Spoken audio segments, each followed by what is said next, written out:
पहले उनको किस पे करना पड़ेगा, आपको धरातल पर। जो स्वप्न आप देख रहे हैं आगे, तो स्वप्नों से संबंधित है।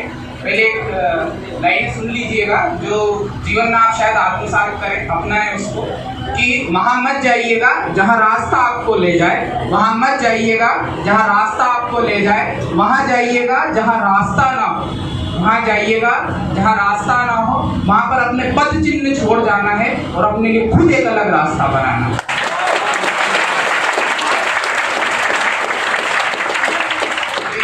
बारे में है, आपने अब्दुल कलाम साहब ने अपनी आत्मकथा सपनों की उड़ान में हरिवंश राय बच्चन की कविता ली है कि कौन सपने सभी देखते हैं, उसके ऊपर है कि कौन कहता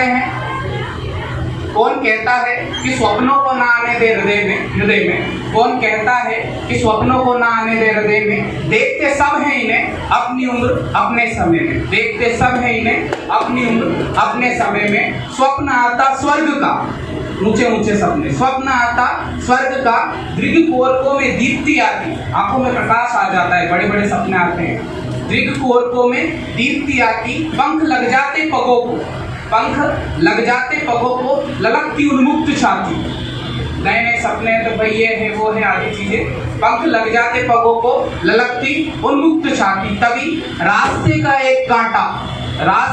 एक कांटा को समस्या आ जाती है आपको, मेहनत जब आप करते हैं तो आप हताश हो जाते हैं कि रास्ते का एक कांटा पाँव का दिल चीर देता, रास्ते का एक कांटा पाँव का दिल चीर देता, रक्त की दो बूंद गिरती, रोने लगते हैं आप जाने किस पे इल्जाम ठोक देते हैं आदि चीजें, रक्त की दो बूंद गिरती और सारी दुनिया सिमट जाती, सब कुछ हो जाता, आपने जो लंबे सपने देखे सब चीज व्यर्थ है, हताश निराश आदि स्थिति में रक्त की दो बूंद गिरती और सारी दुनिया सिमट जाती, आंखों में हो स्वर्ग, ऊंचे सपने देखिए आप, आंखों में हो स्वर्ग लेकिन पांव पृथ्वी पर टिके हो, धरातल पे आपको करना पड़ेगा, आंखों में हो स्वर्ग लेकिन पांव पृथ्वी पर टिके हो, दुनिया की इस अनोखी सीख का हे मनुष्य तू सम्मान कर ले, हे मनुष्य तू सम्मान कर ले।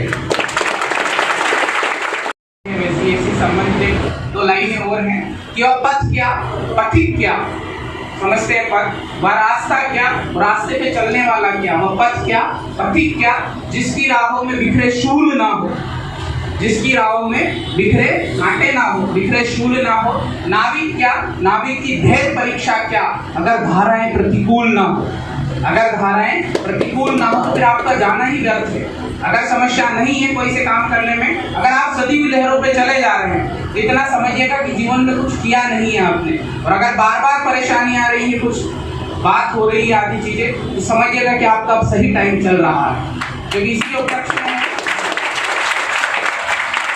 कि उन्नति के उन्नायक भी हम, आप सबके लिए उन्नति के उन्नायक भी हम, विश्व के नायक भी हम, हमसे है दुनिया, दुनिया से हम नहीं, इस पद के काबिल हैं हम जिस पद के लायक बनेंगे अब हम, उस पद के काबिल हैं आप जिस पद के लायक बनोगे आप। पहले जो आप विचारधारा लेकर यहाँ आए, आपके माता पिता ने जो बोला है, जो आशीर्वाद दिया है, उन पे आपको विराम चिन्ह लगाना है, पूर्ण विराम, क्योंकि बहुत सारी आकांक्षा आपसे की है, आप भी महत्वाकांक्षा लेके यहाँ पर आए हैं कि ये सारी चीजें, तो उसके लिए आपको बस एक है कि जो सबसे पहले लाइन बोली थी कि सारे सगे संबंधी आदि में, कभी आपने महादेव वर्मा की कविता सिलेबस में रही हो, गलती से पढ़ने में आई कि चीर सजग आंखें उनिंदी आज कैसा व्यस्त बाना, चीर सजग आंखें उनिंदी आज कैसा व्यस्त बाना, जाग तुझको दूर है जाना, जाग तुझको दूर है जाना। थोड़ा बहुत कुछ समझ में आया हो शायद, बस इतना ही विराम, बस आप सभी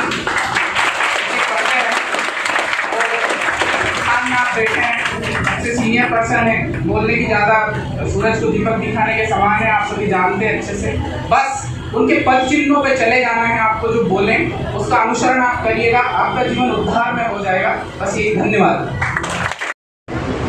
मतलब आपका दर्शन क्या है? एक छोटा सा प्रसंग है, एक नव विवाह होता है, नव विवाह दंपति रहते हैं, पति पत्नी, सुबह उठते हैं और रोज चाय पीते हैं,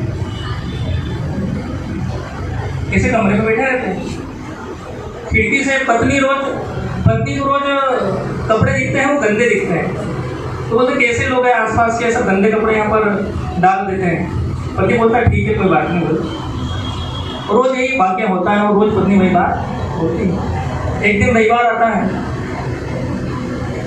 पति जल्दी उठ जाते हैं, पत्नी को चाय पिलाते हैं बना के, और जैसे ही पत्नी उठती है और देखती है तो आज आश्चर्यचकित हो जाती है कि जो कपड़े कल गंदे दिख रहे थे वो आज स्वच्छ दिख रहे हैं। तो बोले आज ऐसा क्या हो गया, आज इनको अकल आ गई क्या?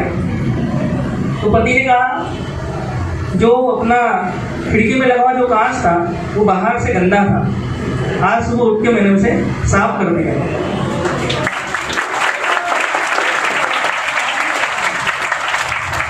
कहने का तात्पर्य यह है कि आपका दृष्टिकोण पवित्र रहना चाहिए, तभी आपको लक्ष्य आसानी से मिल पाए। हमें किसी की बुराइयां नहीं देखना है। गांधी जी भी कहते हैं कि किसी भी व्यक्ति की खामियां मत देखो, उसकी अच्छाइयां देखो, है ना। कोई भी व्यक्ति या कोई भी टीचर परफेक्ट नहीं होता है, तो हमें चित्र अन्वेषी प्रकृति मतलब बुराई देखने वाली प्रकृति को छोड़ देना चाहिए, और जिससे जो अच्छी चीज़ मिल जाती है वो अपना लेना चाहिए, है ना। इसके माध्यम से सफलता आपको बहुत जल्दी मिलेगी। एक पहला प्रसंग था दृष्टिकोण। अब दूसरा प्रसंग है अहंकार पर। कभी कभी स्टूडेंट को हो जाता है, लगातार पढ़ते रहते हैं तो अपने पे अहंकार आ जाता है कि मुझे बहुत ज्ञान हो गया है। तो पिकासो का नाम सुना होगा आपने? कौन है पिकासो? इटली के चित्रकार, अपने समय के प्रसिद्ध चित्रकार थे पिकासो। उनको अपने पे अहंकार हो गया था कि मुझसे अच्छा कोई चित्रकार नहीं है। तो जब शिष्य में ये भाव आ जाता है अहंकार का, तो गुरु का काम होता है कि उसके अहंकार को सही दिशा दे, नहीं तो वह निराश हो जाएगा। तो अपने गुरु पास गए पिकासो, और जब पिकासो का अहंकार हो गया तो गुरु ने कहा कि पिकासो तुम अपने जीवन का सबसे अच्छा चित्र बनाओ और उसको चौराहे पे रख दो, और उसमें नीचे एक लाइन लिख देना कि इसमें जहाँ भी गलती हो उसमें क्रॉस लगा देना। पिकासो बड़ा उत्साहित, बोले मेरे से अच्छा चित्र कौन बना सकता है, एक भी गलती नहीं निकलेगी। उन्होंने अपना चित्र चौराहे पर रख दिया सुबह, और जब शाम को गए उत्सुकता देखने गए कि देखो क्या होता है, मेरे चित्र को क्या हुआ, तो देखते हैं कि पूरे निराश हो जाता है। क्यों? क्योंकि पूरे चित्र पर कहीं न कहीं क्रॉस लगे होते, पूरा चित्र ही खराब हो जाता है। वो आते हैं अपने गुरु के पास, गुरु ये क्या हो गया, वो निराश भाव में थे। तो गुरु ने कहा कोई बात नहीं, तुम एक चित्र और बनाओ, और उस चित्र के नीचे आप लिखना कि इस चित्र में जो भी गलती रहे उसको, अगर आपको लगता है कि इस चित्र में गलती है उसको सुधार दें। जब ऐसा ही उन्होंने करा पिकासो ने, एक चित्र और रखा और उसके नीचे लिख दिया यदि इस चित्र में कोई गलती है उसको सुधार दें आप शाम हुई, पिकासो निराश भाव से गए, बोले आज भी बहुत गलतियां इसमें होगी। लेकिन देखा उन्हें तो आश्चर्यचकित हो गए, उसमें एक भी निशान नहीं था।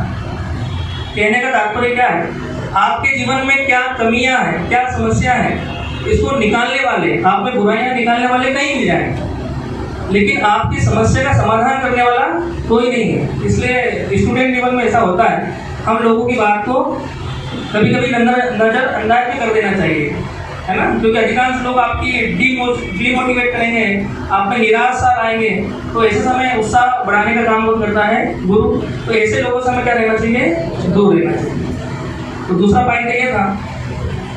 और तीसरा जरूरी तत्व है सफलता के लिए, वो है समर्पण, डेडिकेशन। ठीक है। अब इसके लिए कहानी, एक प्रसंग है। जूलियस सीजर, नाम सुना है? सुना है तुमने? विश्व युद्ध के दौरान जूलियस सीजर जो थे, है ना, उनका विरोधी सेना से युद्ध हो रहा था। युद्ध हो रहा था एक टापू पर, ठीक है। तो सीजर की जो सेना थी वो हारने लगी थी। सीजर के सेना के जो सैनिक थे उनका मनोबल कम हो रहा था, क्योंकि सामने वाली सेना क्या थी, शक्तिशाली। तो जूलियस सीजर ने क्या करा कि जिस नाव से वो उस टापू पर पहुंचे हैं उन्होंने उन सभी नावों को क्या कर दिया, जला दिया। ऐसा क्यों करा? ताकि सैनिक भागे नहीं। अब सैनिकों के पास कोई विकल्प नहीं था, या तो युद्ध जीते या हार जाए या मृत हो जाए। तो उसका नतीजा क्या हुआ, सैनिकों ने दुगने उत्साह और मनोबल से युद्ध लड़ा और वो युद्ध जीत गए। तो जीवन में कभी ऐसा होता है, ठीक है। तो उसके लिए कहा जाता है कि बर्न योर बोट। आपके जीवन में जो भी समस्या है उनको जला दीजिए। मतलब वापस लौटने का रास्ता समाप्त कर दीजिए। कई बार होता है, कई बार प्री निकलती है, कई बार मेंस में रुक जाता है स्टूडेंट, घर जाने का सोचता है, तो वापस लौटने के रास्ते को क्या कर दो, समाप्त कर दो कि बस जो है यही है और इसी से अंत होगा, तो आपकी सफलता सुनिश्चित होगी। तो ये तीसरा प्रसंग मेरा था। तो तीनों बातों का ध्यान रखना। पहला है दृष्टिकोण, अपना दृष्टिकोण सकारात्मक होना चाहिए, पॉजिटिव होना चाहिए, निगेटिव नहीं होना चाहिए। दूसरा है अहंकार, किसी भी स्थिति में हमारे अंदर अहंकार न आए, अहंकार आने से ही निराशा आती है। एक दूसरा प्रसंग ये था। और तीसरा बर्न योर बोट, वापस जाने के रास्ते को क्या कर दो, समाप्त कर दो, तो आपको सफल होने से कोई रोक नहीं सकता। ठीक है। मेरी तरफ से सिविल जॉब की तरफ से बहुत अभिनंदन, और मेरे सामने विराजमान भावी अधिकारियों को बहुत ज़्यादा स्नेह और आशीर्वाद।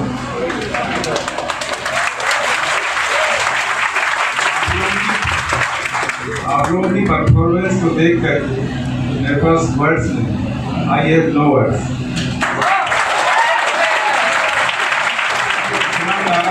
कहाँ छिपा के रखा है, इस टैलेंट को सही जगह यूज करो। तो मैं समझता हूँ कि एक दिन निश्चित रूप से डिप्टी कलेक्टर सभी बने।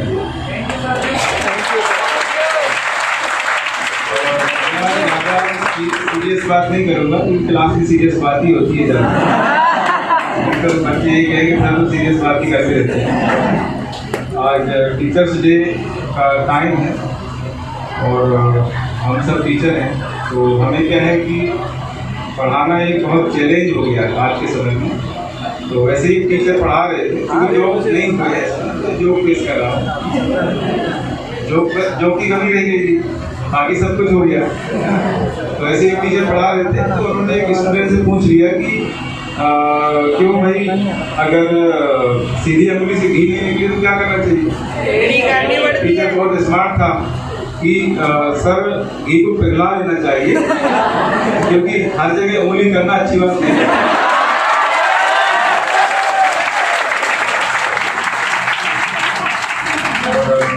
मैं एक्चुअली बच्चे क्या है, जरा से में घबरा जाते हैं, बहुत सारी बाधाएं हैं, समस्याएं हैं, उनसे जो है घबरा कर अपना रास्ता बदल देते हैं।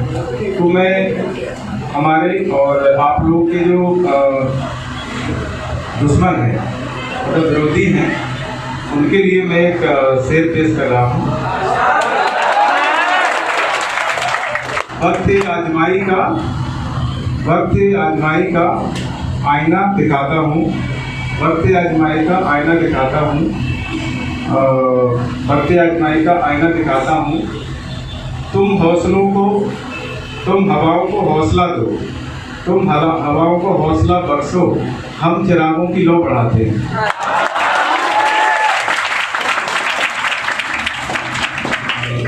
एक्चुअली क्या है कि जो बाधाएं आती हैं, जो समस्याएं आती है, उनको लेकर के बच्चे जो हमेशा परेशान रहते हैं। तो मैं एक वाक्य बताता हूँ आप लोगों को। एक उदाहरण है, रामायण का उदाहरण है। विभीषण का किरदार आप लोगों ने सुना होगा, रामायण में विभीषण का किरदार आता है। तो उन्होंने कैसे एडजस्ट किया, कैसे उस चीज़ को मैनेज किया है। एक्चुअली विभीषण जो है, आप सब जानते हैं विभीषण कौन थे, रावण के भाई थे, और रावण जो है राम के कट्टर दुश्मन थे। ऐसा कैसे कर रहे हो, हमारे कट्टर दुश्मन की पूजा कैसे कर सकते हो, है ना, तुम ऐसा नहीं कर सकते हो। तो उन्होंने कैसे उसको एडजस्ट किया, कैसे समझाया। तो उन्होंने कहा कि मैं राम की पूजा थोड़ी कर रहा हूँ, मैं तो आप रावण और उनकी पत्नी थी मंदोदरी। तो उन्होंने बताया कि मैं आप और मंदोदरी की पूजा कर रहा हूँ। बोले कैसे? बोले रा से रावण और वहाँ से मंदोदरी। तो इस तरीके से मैनेज करना सीखो आप लोग, है ना। जो भी परेशानी आती हैं उनको हमें कैसे मैनेज करना है, उनका कैसे सामना करना है ना, उनसे कैसे पार पाना है। इस तरह की समस्याएं आपको सामने हमेशा आती हैं। पीएससी में आएंगी, पीएससी में सिलेक्ट हो जाएंगे तो आगे भी इस तरह की आएंगी। और हमेशा सपने देखो, उम्मीद रखो, है ना। एक शेर है कि सफलता उसको मिलती है जिनके सपनों में जान होती है। सफलता उनको मिलती है जिनके सपनों में जान होती है। पंखों से कुछ नहीं होता, हौसलों से बाहर होती है। आप हौसला रखो और उम्मीद रखो। क्यों?